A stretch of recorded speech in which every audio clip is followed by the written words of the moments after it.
Fala galera no caminho, graça e paz. Aqui é o Danilo, que estou eu pela terceira vez consecutiva sem o meu querido amigo Lucas Martino. Mas com alegria no coração que ele está cuidando do seu bebezinho Isaac com a mamãe Ana. Um beijo pra vocês. Amo vocês. Gente, vamos lá.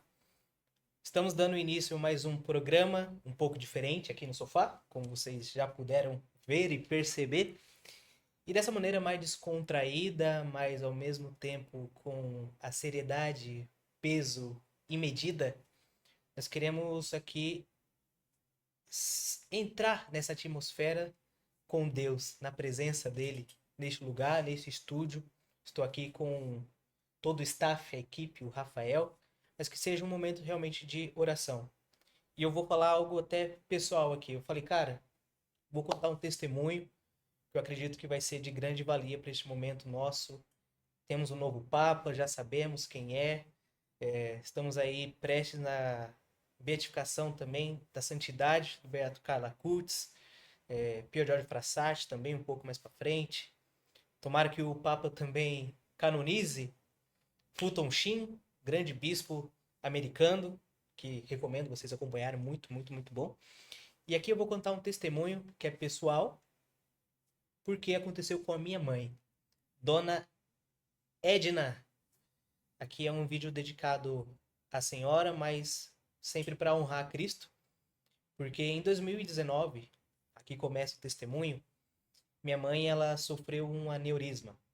Ela rompeu algumas veias do cérebro e isso a deixou desnorteada, obviamente, né? Desmaiou naquele momento, não estava presente, só que ela foi diretamente para o hospital aqui em São José dos Campos, na Vila Industrial, para que os médicos já começassem ali o trabalho.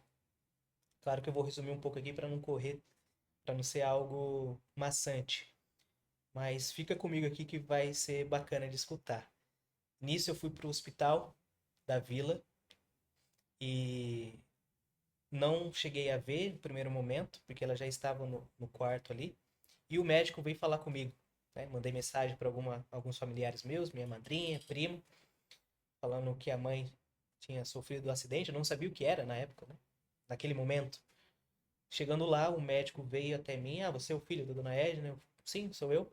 Olha, a sua mãe ela corre risco de morte, de óbito. E ela vai precisar ser transferida para o hospital regional, que fica no Parque Industrial. Nisso, naquele momento, desde que eu recebi a notícia que a minha mãe tinha sofrido um acidente e ele contou que era aneurisma, que tinha rompido ali, fez um exame breve. Naquele momento eu parece que não teve sentimento nenhum, parece que todos os sentimentos sumiram. Não veio choro, não veio desespero, não veio ansiedade, não veio nada. Mas ao sair do hospital, com essa notícia que a minha mãe ia ser transferida logo pela manhã, encontrei minha madrinha e minha prima, e ali eu desabei. Aí eu já conto logo aqui, desabei só naquele momento. Chorei muito, porque minha mãe ficou internada praticamente um mês no hospital regional e chorei muito ali. Chorei muito naquele primeiro contato com a minha madrinha. Em seguida, né, no outro dia, fui para o hospital regional para entender a situação. O médico chegou até mim, não me lembro o nome dele, chegou até mim, falou a mesma coisa, que a minha mãe corria risco de óbito e que eu precisaria assinar uns documentos, né? Como eu era o filho mais velho, eu sou o filho mais velho, tive que assinar ali. E eu lembro que ao assinar esse documento eu pensei, eu estou assinando o óbito da minha mãe, estou assinando a morte da minha mãe. E isso me tocou muito, assim, sabe? Me deixou bem paralisado, se eu posso dizer. Ok, até aí. E na hora eu pensei, preciso dar unção dos enfermos para minha mãe, né? Preciso encontrar um padre. Liguei para um padre conhecido meu. Aí ele falou, Dan, tem que ver com um padre mais próximo aí do hospital, né? Que era Paróquia Nossa Senhora de Lourdes. Falei para minha prima, liguei, olha, corre atrás de um padre para dar unção dos enfermos para minha mãe, tudo. Aí ela falou, Dan, acabou de sair um padre daí. E foi o Padre Messias. Não sei se ele está em Jacareí ainda, mas na época ele estava em Jacareí. E ao encontrá-lo, pedi a benção, tudo, levei ele até minha mãe e ele deu um som dos enfermos para minha mãe ali. E, claro, um filho assustado, minha mãe foi para o centro cirúrgico. Não me recordo agora que aconteceu tantos tempos, né? Muitas pessoas já sabem desse testemunho, mas não me lembro quantas horas duraram a cirurgia. Minha mãe rapou a cabeça, tudo ali. E ao encontrá-la depois de muito tempo, a primeira coisa que ela me disse foi: Cadê sua irmã? Essa parte é engraçada. Eu tenho uma irmã que é especial, e Amanda. Então, todo cuidado é direcionado para Amanda. Tudo a gente tem que fazer é por ela. Aí eu logo pensei, né?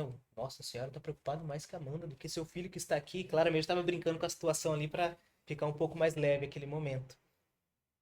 E eu falei, a Amanda tá bem, tá com a avó. O Gabriel também tá com a avó, tem um irmão também do meio, do mais novo no caso. Tava ali, falei que tava com a nossa avó, tudo. E ela ficou praticamente um mês nesse hospital regional. E eu me lembro que a única passagem que vinha na minha cabeça de rezar e pedir para alguns amigos, poucos amigos ali, rezarem, é a passagem que tudo concorre para o bem daqueles que amam a Deus. Então aquela passagem me marcou naquele momento e eu pude meditar ela de noite, estando com a minha mãe lá no hospital. E eu me lembro que toda vez que ela estava desacordada no hospital, eu ficava do lado dela ali e puxava o terço para rezar, né? Aí eu chamava uma galera para interceder. Chamava São João Paulo II, São Padre Pio, Santa Teresinha, os Pastorinhos de Fátima, São Francisco Marto, Santa Jacinta. Então eu chamei uma galera para interceder. E fiquei rezando dia e noite ali pela minha mãe. E não contei para ela, obviamente. Por quê? Eu vou chegar lá. E fiquei rezando pela minha mãe, tudo pedindo, obviamente, o milagre para que ela não viesse a óbito. Claro que depois que ela me recebeu ali, perguntou da minha irmã, a cirurgia tinha ocorrido bem, aconteceu tudo, graças a Deus, muito bem. Só que depois de um tempo ela também teve uma sequela, porque teve que de novo fazer mais um tipo de cirurgia ali na cabeça novamente. E foi aquele susto, né? E eu rezando, pedindo a intercessão dos santos e pedindo para alguns amigos rezarem. Dito isso, a gente migra agora para um ano depois, 2020, antes mesmo da pandemia. A gente foi falar um pouco como que estava a recuperação dela lá em casa. E eu falei, nossa, mãe, já vai fazer quase um ano já que a senhora operou, né? Nossa, foi um milagre mesmo, né? Graças a Deus deu tudo certo. Falou, nossa, filho, verdade. Que bom que deu tudo certo. Aí que vem agora o plot da coisa, que naquele momento ela olha pra mim mesmo assim e fala, mas filho, eu não me recordo muito bem das coisas da sala de cirurgia. Mas eu me lembro que tinha um senhor no quarto de marrom. E eu não entendia porque ele estava de marrom, porque eu só via médicos de branco ali, obviamente. Mas tinha um senhor de marrom de barba branca. E eu lembro que saía uma luz branca na mão dele. Para quem conhece a história, esse momento eu fiquei totalmente assustado. Porque na hora eu lembrei dos santos que eu pedi intercessão. E eu levei um susto, realmente um susto. Porque era Padre Pio. Padre Pio que intercedeu pela minha mãe. Nisso, quando eu falei, mãe, fui no meu quarto pegar um livro que eu tenho, alguns livros do São Padre Pio, para mostrar para minha mãe, né? Na hora que eu mostrei para ela, essa senhora deu um pulo do sofá e começou a chorar muito, muito, muito, muito mesmo. E eu fui junto, chorei muito também. E ela falou: Filho, eu juro que era ele. Era esse senhor que estava lá no quarto. Filho, quem é ele? Eu não sei. Porque aí vem a coisa. Minha mãe, ela não era católica. Não era católica, não conhecia nada do catolicismo, não ia para a igreja. E tinha um outro adendo. A minha mãe, infelizmente, vivenciou o vício da bebida. Bebia muito, muito mesmo. E usava droga, muita droga. E isso era motivo de muita tristeza para mim, assim, nos anos meu de convertidos, rezando pela conversão da minha mãe. Eu sempre brinco, entre aspas, que eu sou Santa Mônica ao contrário. Ao invés da mãe rezar pelo filho, eu era o filho que rezava pela mãe. E quando eu mostrei a foto ali do livro de São Padre Pio, ela se assustou, eu juro que era ele. Ela falou, e saiu uma luz branca da mão dele, como se tivesse saído alguns raios brancos assim, mas eu não sabia quem era ele. E ela chorando muito. E depois ela continuou. Ela falou o seguinte, e tinha duas crianças naquele quarto e eu não sei quem são. Essas duas crianças, como ela não conhecia, e eu não tinha nada em casa de Santa Jacinta e São Francisco Marto, nada. Imagem, nem um livro, nem nada. Fui pegar no meu celular, mostrei a imagem para ela das duas crianças. Novamente ela começou a chorar muito e ela apontava para a menina, Santa Jacinta, falando: Filho, ela estava desse jeito e ela não sorria. E se você encontrar uma foto de Santa Jacinta sorrindo, me mostre. Quero mostrar para minha mãe, mas ela não sorria. Nisso, ela novamente se assustou. Eu também me assustei. A gente fica, né, anestesiado naquele momento ali. E foi motivo de muita, muita alegria. Muita alegria mesmo, assim. Minha mãe teve a intercessão de São Padre Pio, Santa Jacinta, São Francisco, Marto. Não foi Santa Terezinha e não foi São João Paulo II, porque eu acho que o time que estava lá era bom, né? Então fica mais tranquilo. Mas diante disso, depois desse período, passou meses, pandemia, sabemos disso, 20, um pouco de 21 ali. Minha mãe entrou na catequese, fez a primeira comunhão, depois de um tempo fez o crisma e estava lá presente, obviamente. E agora vai à igreja convertida todos os domingos, reza o terço todos os dias com a minha irmã Amanda. Ela não fala, não tem consciência disso, né? Mas está ali com a Amanda rezando o terço todos os dias, 6 horas da tarde. E penso com toda a convicção do mundo que não foi mérito nenhum meu. Zero. Zero. Zero à esquerda, se necessário falar. Foi totalmente misericórdia e graça de Deus que aconteceu com a minha mãe. Mesmo assim.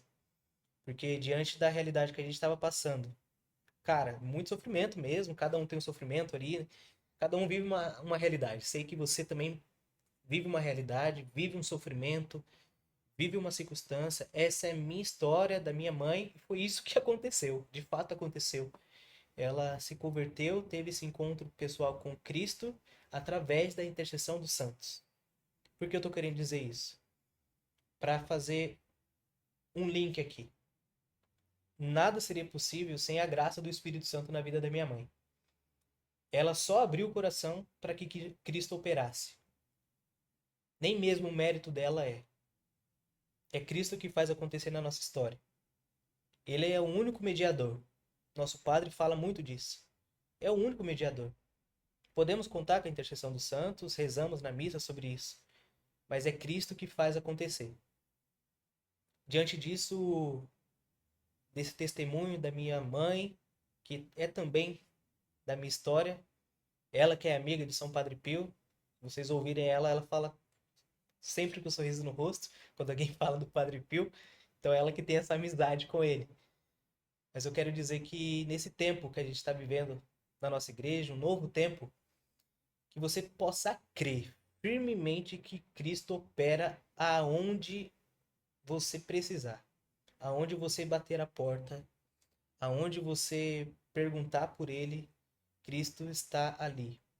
Escancarado também o coração dele, coração chagado, que é amado, que, que a gente precisa entrar nesse lado aberto de Cristo, que cura, que liberta, que restaura todas as coisas. Nas orações da missa de quinta, sempre o padre ele frisa praticamente essa frase assim: Deus de promessa, né? Deus que cura, que liberta, que restaura, que traz vida. Esse é nosso Deus. Esse é o nosso Deus. Essa é a minha história. Mas eu quero que você tome posse que o Espírito Santo é capaz, assim como na minha vida, tem operado ainda, tem me convertido todos os dias. Comece a operar cada vez mais também na sua vida, na sua realidade, na sua família, daquilo que você esteja passando. Então, isso é um pouco do programa de hoje, que é um breve testemunho que eu gostaria de trazer, que, claro, estava muito tempo guardado, desde 2019, que algumas pessoas sabem, mas agora aqui, colocando para cada um de vocês de forma virtual, mas de forma acessível, que vai ficar aí por muitos e muitos anos na internet, né? Então, eu conto com a sua curtida nesse vídeo. Gostaria que você compartilhasse com o máximo de pessoas, seja da sua célula, seja que alguém que seja devoto desses santos que eu citei, mas que principalmente você possa crer que Cristo é o único capaz de curar e libertar tudo na nossa vida, principalmente das amarras do pecado. Tamo junto, gente. Que Deus abençoe e fique com a gente cada vez mais no caminho com Deus. Até mais.